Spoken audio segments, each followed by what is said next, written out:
5억 이상을 내가 넣는다 라고 하는 거는 더 좋은 대안들이 많다라는 겁니다. 오늘 이제 구독자 사연을 같이 한번 살펴보겠습니다. 작품 영상을 자주 시청하는 지방 거주자입니다. 자금을 약 5억 정도 확보한 상태입니다. 매매가 5억 정도의 용산 원효로 일가를 검토하고 있는데 확신이 서지 않아 상담 메일을 드립니다. 최근에 지방에 내가 주택을 갖고 계시는데 매도를 하고 본인은 뭐 전세나 월세로 가시고 수도권 핵심지를 좀 투자하시려고 하시는 질문이 좀 많아지고 있는 상황인 것 같습니다. 근데 좀 특이한 게 보면은 관심 있는 지역이 매매가 5억 정도의 용산 원효로 일가라고 말씀을 하셨는데 원효로 일가의 매매가가 5억이라고 하는 물건들은 아마 빌라가 아닐 가능성이 좀 높아 보입니다. 지분이 좀 작은 빌라라고 하더라도 지금 매매가가 거의 한 10억 내외 합니다. 실투자금을 아무리 적게 한다라고 하더라도 5억 이상이 돼요. 아마 말씀하신 거는 다른 물건을 좀 말씀하신 것 같아서 그 관련해서 좀 말씀을 드릴 거고요. 원효로 일가 자체가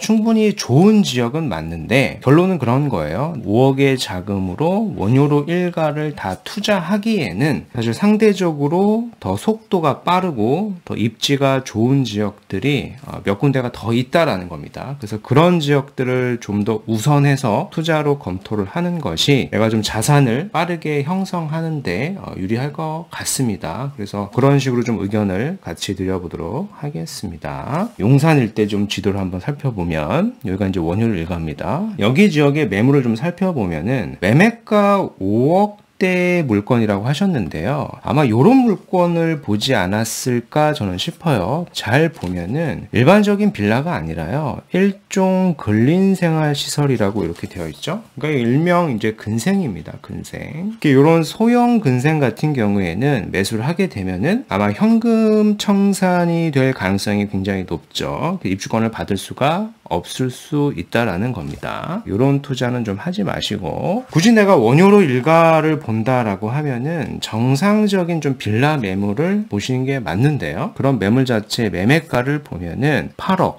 11억 이 정도 합니다. 갭으로 산다라고 하더라도 최소 한 5억에서 많게는 7억도 이렇게 들어가는 지역이에요. 그래서 원효로 일가 자체가 나쁘다라기보다는 5억에서 7억 이렇게 넣기에는 너무 초기 단계인 거고요. 주변의 아파트 시세를 보더라도 초기 단계이고 오래 기다려서까지 시세가 그렇게 많이 상승할 것 같지는 않습니다. 그래서 원효로 일가를 본다라고 하면은 이미 내가 초기에 진입하셨던 분들이 있어요. 실투자금이 한 1억에서 많게는 한 3억 정도. 요 정도 자금을 넣었다라고 하면 좀 기다리는 투자가 될 텐데 5억 이상을 내가 넣는다라고 하는 거는 더 좋은 대안들이 많다라는 겁니다. 주변에 이런 아파트가 있죠. 용산 롯데캐슬 센터포레라는 아파트인데 이 아파트 시세를 보더라도요. 한 5억으로는 작은 지분밖에 살 수가 없을 거란 말이죠. 25평을 받게 될 텐데 2019년도에 입주를 한 신축급인데 한 17억대 정도 시세밖에 형성이 되어 있지는 않거든요. 물론 이제 지방에서 바라봤을 때는 굉장히 비싼 가격일 수는 있겠지만은 내가 5억 이상을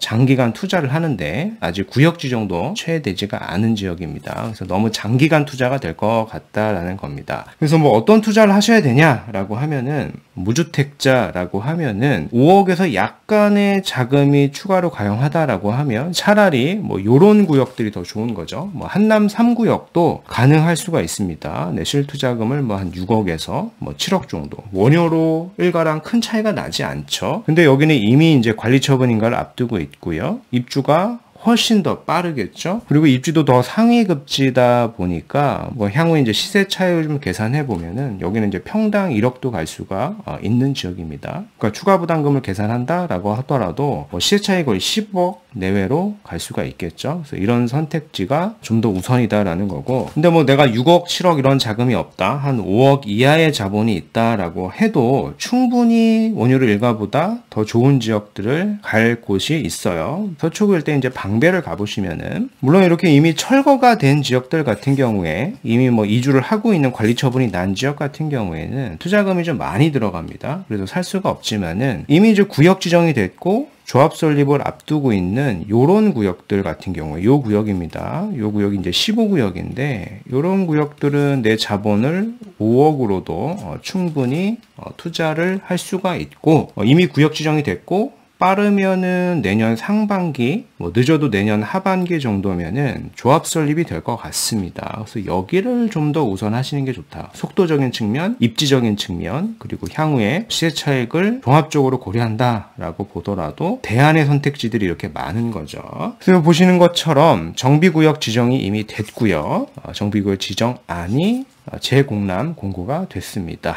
구역도 정확하게 나왔고요. 작은 빌라를 사더라도 여기는 25평이 아니라 조합원 비율을 계산해 본다라고 하면은 최소 분양 한 30평 이상은 다 받을 수가 있다 보니까 어떻게 보면 투자성도 더 높은 지역이다라는 겁니다. 이렇게 이제 경관 계획도 나왔으니까 참고를 해 보실 수가 있을 것 같고요. 주변 시세를 보더라도 방배 그랑자이죠. 신축급 단지를 보면 거의 평당 1억에 근접을 합니다. 근데 방배 15구역 같은 경우에는 더 평지이고요. 입지가 방배 그랑자이보다는 더 상위급지다 보니까요. 시세는 더 높게 형성이 될 가능성이 그만큼 높은 거겠죠. 그래서 이런 식의 한번 의사결정을 해보시는 게 더 좋을 것 같습니다. 방배 그랑자이 30평형 이런 것들 보더라도 30억 이상 이렇게 형성이 되어 있죠. 참고하시면 좋겠습니다.